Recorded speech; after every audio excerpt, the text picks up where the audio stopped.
Assalamualaikum warahmatullahi wabarakatuh.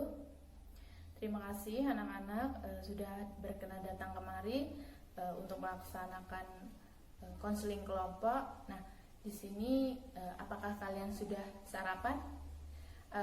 Oh ya, ada yang belum, ada yang sudah. Nah, di sini saya harapkan semua itu kalau mau beraktivitas apapun harus sarapan terlebih dahulu, karena bisa memberi kita itu semangat. Nah, tidak terus kalau mau berpikir itu tidak ada hambatan-hambatannya seperti itu.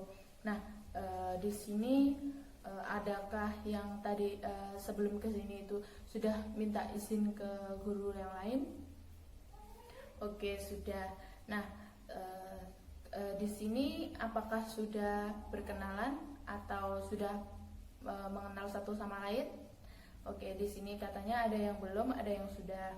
Nah, di sini akan ada sesi perkenalan ya, dari mana? Dari sini saja. Nah, silahkan untuk berperkenalan.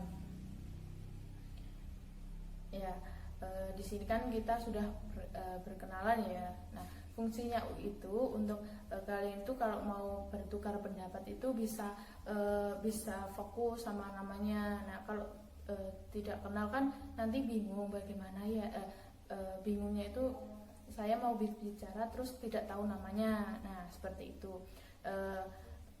Kalau begitu saya akan berperkenalan ya. Nah, perkenalkan, nama saya itu Novi Eka Chandra, bisa dipanggil Bu Novi. Nah, di sini adakah yang sudah tahu konseling kelompok itu apa? Oh, belum. Ya udah, kalau begitu saya beritahu ya, konseling kelompok itu apa. Konseling kelompok itu adalah kegiatan kita nanti yang kita lakukan bersama-sama untuk membahas masalah yang adik-adik jadikan topik pada kegiatan hari ini. Nah, dan solusi dan pemecahan masalah yang adik-adik miliki. Selanjutnya adalah kenormatifan. Nah, di sini itu kalau kalian itu kan nanti merespon cerita atau pengalaman ya, dari teman kalian. Nah, di sini saya harapkan Anda itu meresponnya itu secara baik ya, positif. Jangan merendahkan atau membuat sakit hati orang lain, begitu ya. Ya. Nah, di sini apakah sudah jelas atau belum? Kalau belum bisa ditanyakan kembali. Oke, sudah jelas. Nah, saya minta kalian semua berjanji ya, ikuti saya. Saya berjanji tidak akan menyebarluaskan informasi atau masalah yang ada di kegiatan pada hari ini. Jika saya menyebarluaskan, saya menerima sanksi dari pihak terkait. Nah, fungsinya apa? Kita kan sudah berjanji. Kalau kita sudah berjanji, kita tidak akan mengingkarinya. Nah, sekarang bagaimana? Apa yang kalian rasakan atau pengalaman kalian? Coba ceritakan satu persatu. Dari topik atau pengalaman kalian ini ada satu orang, sebut saja inisialnya itu S ya. Nah, ini itu katanya itu teman-teman di sini pada memilih tema atau topik itu dendam. Nah, di sini kita itu akan melakukan konseling kelompok. Nah, apakah sudah tahu nanti bagaimana perjalanannya? Nah, begini, nanti kalian itu akan merespon apa yang atau komentar atau apa yang diutarakan Mbak S ini. Nah, saya sebagai konselor hanya nanti menyimpulkan saja. Kalau ada yang bisa saya tanyakan, saya akan tanyakan. Nah, bisa dimulai sekarang ya. Silakan untuk bercerita pengalamannya atau masalah yang dihadapi. Saya simpulkan ya, Mbak S ini dendamnya itu nggak dari dulu, tetapi ada permasalahan yang membuat Mbak S ini dendam. Nah, seperti dia itu meminjam apapun tidak dikembalikan, seperti itu.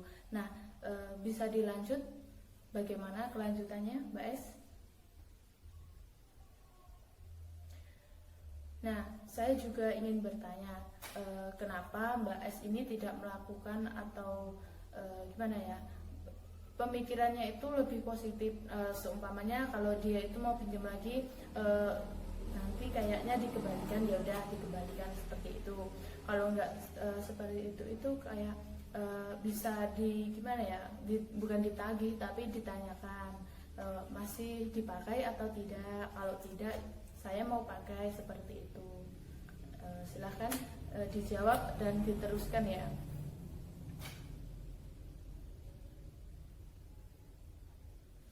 Nah, di sini saya dapat menyimpulkan Mbak S ini kalau mau menegur itu takutnya itu kalau dia itu marah ataupun bagaimana, tidak enak hati ya. Nah, di sini itu Mbak S itu bisa dikatakan orang yang pemalu juga. Nah, di sini kan soalnya dia itu juga kurang berani.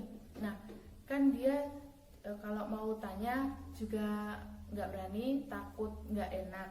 Nah, di sini bagaimana dari kalian? Adakah yang mempunyai saran ataupun tanggapan? Silahkan dilanjut. Baik, kita pending dulu ya. Sepertinya yang ditanya itu terlalu serius dan yang tanya itu juga banyak. Nah, sebaiknya kita melakukan ice breaking terlebih dahulu supaya kalian nanti bisa semangat dan bisa menumbuhkan moodnya lagi ya. Nah, kita akan melakukan ice breakingnya pundak, lutut, kaki aja. Nah, sambil duduk aja nggak apa-apa. Nah, nanti gini, kepala, pundak, lutut, kaki. Nah, nanti kalian yang memperagakan, saya yang memberi aba-aba untuk kalian ya. Jadi kalau kepala, lutut, kaki, pundak, nah kalian juga ikutin, jangan kok malah loh kok gini. Nah, itu enggak, soalnya kita itu untuk bertujuan untuk melatih berkonsentrasinya kalian. Nah, kalian itu tuh berkonsentrasinya tuh kuat atau enggaknya gitu ya. Ya udah, kita mulai ya. Kepala, pundak, lutut, kaki, kepala, pundak, kaki, lutut, kaki, kepala. Ya udah, bagaimana? Lagi? Oke, sekali lagi ya. Kepala, lutut, kaki, pundak, lutut, kepala, kaki, pundak. Udah. Nah, sepertinya kalian sudah tumbuh ya moodnya lagi. Nah, kalau begitu kita lanjutkan ya. Di sini kan Mbak S ini kan merasa ragu ya dan takut juga, kenapa tidak berani mengatakan sejujurnya apa yang dia rasa kepada temannya. Nah, kan juga nggak enak hati.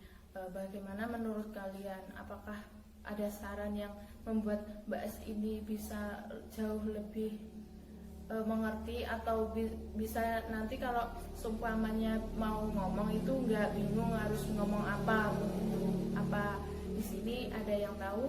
Silahkan disampaikan kalau begitu. Nah, saya juga ingin menyanggah lah ya. Sebaiknya Mbak S ini datang ke rumahnya secara baik-baik, terus ngomongnya juga secara baik-baik. Kalau berbicara dengan baik kan nanti hasilnya juga baik. Terus nanti kalau teman Mbak ini kayak bingung atau nggak mau mengembalikan sesuatu, dibicarakan dengan baik, jangan sampai emosi. Karena kalau apa-apa itu kalau emosi pasti marah lah, marah itu malah jadi berantakan semua. Nah, di sini terus ada permasalahan dan kita itu akan memecahkannya itu bersama-sama dengan nanti ada dinamika kelompok ya. Nah, dinamika kelompok nanti kita akan memanfaatkan permainan. Nah, nanti ada permainannya juga. Nah, dan di sini juga ada azas-azasnya, yaitu kesatu azas kerahasiaan, kedua azas kesukarelaan, dan azas kenormatifan. Nah, Yang pertama asas kerahasiaan. Nah, di sini itu kan kita mau mengangkat topik. Nah, kan nanti kita itu mengangkat topik dari cerita kalian atau pengalaman kalian. Nah, kasihan juga kan kalau kalian itu rahasianya itu disebarluaskan. Nah, nanti kita akan berjanji terlebih dahulu ketika akan melakukan kegiatan tersebut. Nah, yang kedua itu sukarela. Nah, di sini kalian itu kesini sukarela atau terpaksa. Oke, sukarela semua ya. Nah, yang selanjutnya adalah konormatifan. Nah, di sini nanti kan kalian itu merespon ya, berkomentar. Nah, nanti saya harap, Ibu harap kalian itu memberi respon itu dengan yang baik ya. Nah, sekarang bisa dilanjut bagaimana? Oke, di sini banyak tanggapan ya. Saya rasa itu banyak tanggapan dari teman-teman Mbak As ini, karena kasihan juga kalau kita itu mempunyai dendam. Karena kalau kita mempunyai dendam itu hidup kita itu akan terus-menerus akan yaudah kalau ada masalah dendam.